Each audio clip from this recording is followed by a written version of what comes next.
Hello viewers, நம்ம இன்னைக்கு பார்க்க போகிறது ஸ்டேரிங் டைட்டு. அதுவும் எதனாலனா ஈஸியத்தினால ஸ்டேரிங் டைட்டு. இதை தான் இன்னைக்கு நம்ம டயக்னோஸ் பண்ணி ப்ராப்ளத்தை ஃபிக்ஸ் பண்ண போகிறோம். வாங்க வீடியோக்குள்ளே போகலாம். நம்ம பார்க்க போகிற காரு இந்த கார் தான், i10. ஸோ இந்த கஸ்டமர் எங்கேருந்து வராரு, என்ன ப்ராப்ளம்னு தெரிஞ்சுக்கலாம். எங்கேருந்து வரீங்க நீங்கள்? ராணிப்பேட்டிலேருந்து வரீங்க. ஓகே, உங்கள் வண்டியில் என்ன ப்ராப்ளம் சொல்லிடுங்க.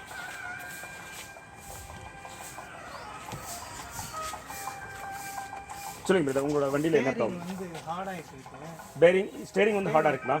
ஓகே, இபிஎஸ் லைட் இருக்குது. ஓகே, அப்புறம் வந்து ஆர்பிஎம் வந்து சுத்தமாக ரைஸ் ஆகல. பார்த்துருவோம் ரியலாக கஸ்டமரோட ப்ராப்ளம் என்னங்கிறத நம்ம அண்டர்ஸ்டாண்ட் பண்ணிக்கலாம். அப்போ தான் நம்மளால் கரெக்டாக ப்ராப்ளம் சால்வ் பண்ண முடியும்.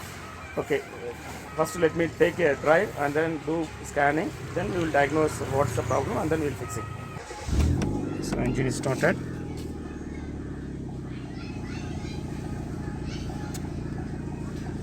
Let me accelerate. Vehicle accelerate ஆகுது, ஆனால் RPM வந்து பார்த்தீங்கன்னா RPM tachometer ஒர்க் ஆகலை. Let me check. ஸ்டேரிங் ரொம்ப டைட்டாக தான் இருக்குது. ரொட்டேட் பண்ணுறது ரொம்ப சிரமமாக இருக்குது. ரொம்ப ஹார்டாக இருக்குது. என்னால் ரொட்டேட் பண்ணுறது ரொம்ப சிரமப்படுறேன். Okay, of course clockwise direction கொஞ்சம் ஈஸியாக இருக்காமல் இருக்குது. That good be because of வந்து நம்மளுடைய கன்வீனியன்ஸ் ஆஃப் வந்து பார்த்தீங்கன்னா applying force might be the reason. So now let me check இதோட என்ஜின் கண்ட்ரோல் மாடலில் நாக் சென்சார். ஏன்னா இந்த இப்போ வண்டி ஓடும் போது தெரியுது, நல்லா வைப்ரேஷன்ஸ் இருக்குது, நல்ல சவுண்ட்ஸ் இருக்குது. So that good be that because of அதனால தான் நாக் சென்சார் வந்து சர்க்யூட் ரேஞ்ச் பெர்ஃபார்மன்ஸ் பேங்க் ஒன்று காட்டுன்னு நினைக்கிறேன். Okay, then this is C1272 engine speed input malfunctions காட்டுது. சரி, கஸ்டமர்கிட்ட கேட்டுவோம். இதுக்கு முன்னாடி நீங்கள் டயக்னோஸ் பண்ணீங்களா யார்கிட்டயாச்சும்? இது சர்வீஸ் சென்டர் போனேன்.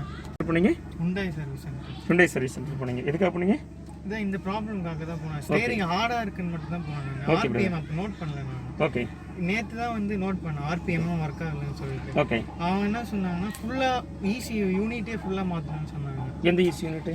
இந்த கார் ECU யூனிட். எந்த யூனிட் சொல்ல முடியுமா? போர்டு கீழே ஏதோ காட்ட முடியுங்களா? கீழே இருக்குங்களா? இது கீழே இருக்குங்களா? நீங்கள் சொன்னீங்களா அந்த போர்டு தான் ஃபுல்லாகவே மாற்றணும்னு சொன்னாங்க. இதில் ரெண்டு இருக்குது.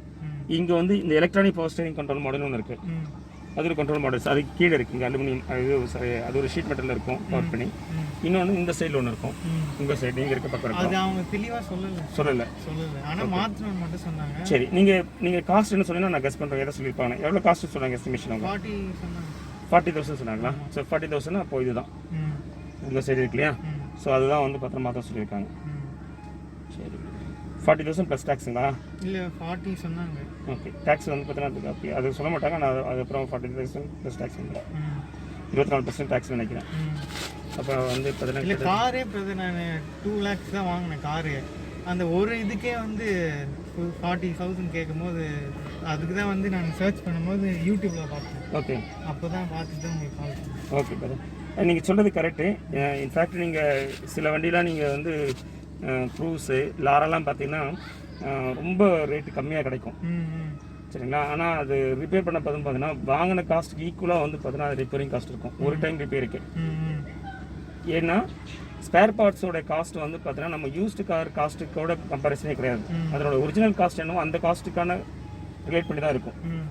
இப்போது எக்ஸாம்பிள் இந்த வண்டியில் வந்து பார்த்தீங்கன்னா நீங்கள் சொல்கிறீங்க ஒரு ECUன்னு சொல்கிறீங்க, அந்த ECU 40,000 அப்படின்னா இந்த காரோட ரேட் வந்து பார்த்தீங்கன்னா ஒரு 6 lakhs வச்சுங்களேன், அதுக்கு 40,000. அதுவே நீங்கள் க்ரூஸு லாரெல்லாம் போனீங்கன்னு வச்சுங்களேன், அது வந்து பார்த்தீங்கன்னா கிட்டத்தட்ட வந்து பார்த்தீங்கன்னா 1.25 lakhs 1.3 lakhs இருக்கும். அது என்னென்னா பிகாஸ் ஆஃப் தட் காஸ்ட் வந்து பார்த்தீங்கன்னா அரௌண்ட் 20 lakhs. சரிங்களா? Original cost. ஆனால் அது வந்து சில பேருக்கு 2 லட்சம் ரூபாய்க்கும் வாங்குறவங்களாம் இருக்காங்க. அப்போ 2 லட்சம் வாங்குறவங்களுக்கு 1.5 லட்ச ரூபா ECU மட்டும்னா எப்படி இருக்கும் பார்த்துங்க. அதுதான் இப்போ உங்களுடைய கண்டிஷன்ஸும். ஸோ அதனால் எப்போவுமே வந்து நீங்கள் கார் வாங்குறச்சோ அது ரொம்ப வந்து பார்த்தீங்கன்னா நீங்கள் கேர் எடுத்துக்கணும். ஏன்னா காஸ்ட் ரொம்ப கம்மியாக இருக்குன்னு சொல்லி வாங்கிட்டீங்கன்னா ஸ்பேர் பார்ட்ஸ் அந்த காஸ்ட் கம்மி. நீங்கள் வாங்க 2 லட்ச ரூபாய்க்கு கோரிலேட் பண்ண முடியாது. நீங்கள் எப்போவுமே நீங்கள் கார் வாங்கினீங்கன்னா ஸ்பேர் பார்ட்ஸ் எதோட கோரிலேட் பண்ணால் நீங்கள் என்னோட ஒரிஜினல் காஸ்ட் என்ன? ஒரிஜினல் காஸ்ட் வந்து அந்த வண்டியோட கார் 25 லட்சம் ரூபானா அப்போ அந்த அளவுக்கு தான் ஸ்பேர் பார்ட்ஸ் காஸ்ட் இருக்கும். நீங்கள் 2 லட்ச ரூபாய் கார் வாங்கியிருப்பீங்க, that is not matter. So அது எப்போவுமே வந்து பார்த்தீங்கன்னா கார் நீங்கள் செகண்ட் சேல்ஸில் வாங்கும் போது எப்போவுமே மைண்டில் வச்சுங்க. ரொம்ப சீப்பாக இருக்குன்னு சொல்லிட்டு வாங்காதீங்க. உங்களுக்கு பிடிச்சிருக்கு வாங்கினீங்கன்னா பட் அந்த செலவு பண்ணுறதுக்கும் நீங்கள் அது வில்லிங்காக இருக்கிறதுக்கு ரெடியாக இருந்தீங்க. இல்லாட்டி நீங்கள் வந்து பார்த்தீங்கன்னா ரொம்ப வந்து பார்த்தீங்கன்னா மன உளைச்சல் ஆகிடுவீங்க. சரிங்களா? So that's all for everyone. So now let me work, and so now I got a conclusion. This steering tight because of ECM problem. So ECM வந்து பார்த்தீங்கன்னா எங்கே இருக்கும் அப்படின்னா இங்கே டிரைவர் பக்கத்தில் இருக்கு இல்லையா, தம்பி உட்காந்துட்டு இருக்காரு இல்லையா, ஸோ அது இந்த கீழே இந்த க்ளோ பாக்ஸ் கீழே தான் இருக்கும். இங்கே இறங்கி பார்த்தா தெரியும். இப்போ இதில் கொஞ்சம் விசிபிலிட்டி கொஞ்சம் கஷ்டமாக இருக்கும். ஸோ இந்த ECM தான் ப்ராப்ளம். ஸோ இந்த ECM தான் நம்ம என்ன பண்ண போகிறோம், கட்டி ரெடி பண்ண போகிறோம் இந்த ப்ராப்ளத்துக்கு. வியூவர்ஸ், நம்மளோட டயக்னோசிஸில் பவர் ஸ்டீரிங் டைட்டுக்கான காரணம் இந்த ECM போர்டு தான் டயக்னோஸ் பண்ணியிருக்கோம். எப்படி இது காரணமாச்சுன்னா, இது RPM சிக்னல் கொடுக்காதனால தான் EPS லைட் ஆச்சு. ஸோ இப்போ இந்த RPM சிக்னல் இது கொடுக்கல. ஸோ இதை தான் நம்ம கொடுக்க வைக்க போகிறோம், இதை தான் நம்ம ஒர்க் பண்ண போகிறோம். சரியா? இதை ரெடி பண்ணணும்னா மேண்டேட்டரி ரெக்குமெண்ட்ஸ் வந்து இந்த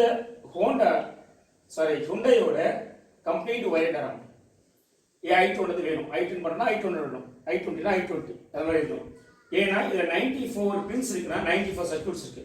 அப்போ RPM கொடுக்கக்கூடிய பின் எதுக்குன்னு தெரியும் நமக்கு. அது தெரியலன்னா நமக்கு இந்த ஹுண்டாயோட ஒயரிங் சர்க்யூட் வேணும். ஸோ அதனால இந்த ஒயரிங் சர்க்யூட் நான் ரெஃபர் பண்ணுறேன். ஸோ இந்த ஒயரிங் சர்க்யூட்டை மட்டும் தெரிஞ்சிச்சுன்னா நமக்கு எந்த பின்னு எந்த சர்க்யூட்னு தெரியும். அப்போ அந்த சர்க்யூட்டில் ஃபர்தராக நிறைய காம்பவுண்ட்ஸ் இருக்கும், எலக்ட்ரானிக் காம்பவுண்ட்ஸ். அதில் எந்த எலக்ட்ரானிக்ஸ் காம்பவுண்ட்ஸ் ஃபெயிலியர் இருக்குது, என்ன பிரச்சனை கண்டுபிடிக்கணும்னா நமக்கு கம்பல்சரி வந்து பார்த்தீங்கன்னா ஆசிலோஸ்கோப் வேணும். இது வரைக்கும் ஆசிலோஸ்கோப்பு, இன்னொன்று இங்கே ஒரு ஆசிலோஸ்கோப் வச்சுருக்கேன். இது வரைக்கும் ஆசிலோஸ்கோப்பு, இது 2 சேனல் ஆசிலோஸ்கோப்பு, அது வந்து பார்த்தீங்கன்னா 4 சேனல் ஆசிலோஸ்கோப். ஸோ யாருக்கு என்ன மாதிரி நீடு இருக்கோ அந்த மாதிரி ஆசிலோஸ்கோப் நீங்கள் வாங்கினா தான் வந்து பார்த்தீங்கன்னா கரெக்டாக நம்ம வந்து ப்ரொஃபஷனல் டயக்னோஸ் பண்ண முடியும். சரிங்களா? ஸோ இதெல்லாம் மேண்டிட்டரி. இதை வச்சு தான் நம்ம வந்து பார்த்தீங்கன்னா இப்போ என்ன பண்ண போகிறேன், பின்ன இதை வச்சு கண்டுபிடிச்சிட்டேன் சர்க்யூட் டயக்ராம் வச்சுட்டு. இப்போது சிக்னல்ஸ் வந்து பார்த்தீங்கன்னா இதில் எந்த காம்பவுண்ட்ஸ் போயிருக்கு அப்படிங்கிறத நான் வந்து பார்த்தீங்கன்னா ஆசிலோஸ்கோப் வச்சு கண்டுபிடிக்க போகிறேன். பார்ப்போம். இதை டயக்னோஸ் பண்ணிவிட்டு இந்த ப்ராப்ளத்தை இந்த ECM ரெடி பண்ணிவிட்டு வண்டியில் போட்டு அதோட ரிசல்ட் நம்ம வண்டியில் பார்க்கலாம். இப்போ நான் ECM ரெடி பண்ணுறேன். ஸோ ECM ரெடி பண்ணதுக்கப்புறம் ECM கனெக்ட் பண்ணுறோம். Now let me start the car.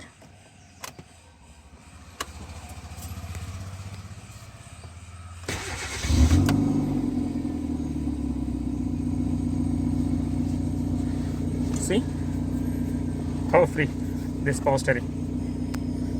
So customer check பண்ண சொல்லுவோம். அதுக்கப்புறம் ECM தூக்கி காரில் பர்மனெண்ட்டாக ஃபிக்ஸ் பண்ணிடுவோம். உங்கள் பேர் மறந்துட்டேன். சஞ்சய். ஓகே சஞ்சய், செக் பண்ணி பாருங்க.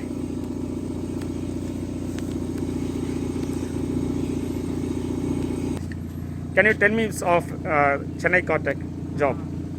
அதான் சார்கிட்ட நேற்று தான் ஃபோன் பண்ணி வர சொன்னார். அவர் வந்து நான் அர்ஜென்ட்டுன்னு சொன்ன ஒரே காரணத்துக்காக ஒரு 2 ஹவர்ஸ்க்குள்ளேயே எடுத்துகிட்டு வந்து முடிச்சு விட்டார். ரொம்ப thanks Sanjay. Great, thank you very much. Bye. We CHENNAI CAR-TECH are automotive electronic professionals expertise in testing your car with advanced and latest testing tools and fix the problems.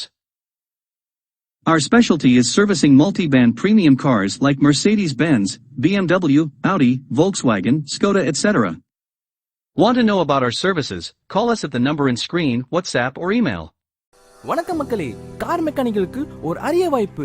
இப்பொழுது உள்ள மாடல் கார்கள் மற்றும் வர இருக்கின்ற மாடல் கார்களை எப்படி ரிப்பேர் செய்வது என்பதில் குழப்பமா இருக்கீங்களா? கவலை வேண்டாம், உங்களுக்காகவே சென்னை கார்-டெக் நாங்க 3 விதமான ஸ்கேனிங் பயிற்சியை நடத்தி வருகிறோம். Car scanner, professional car scanner, expert car scanner. நீங்கள் கார் மெக்கானிக்காவோ இல்லை ஏசி மெக்கானிக்காவோ இல்லை எலக்ட்ரிஷியனாவோ இருக்கலாம்.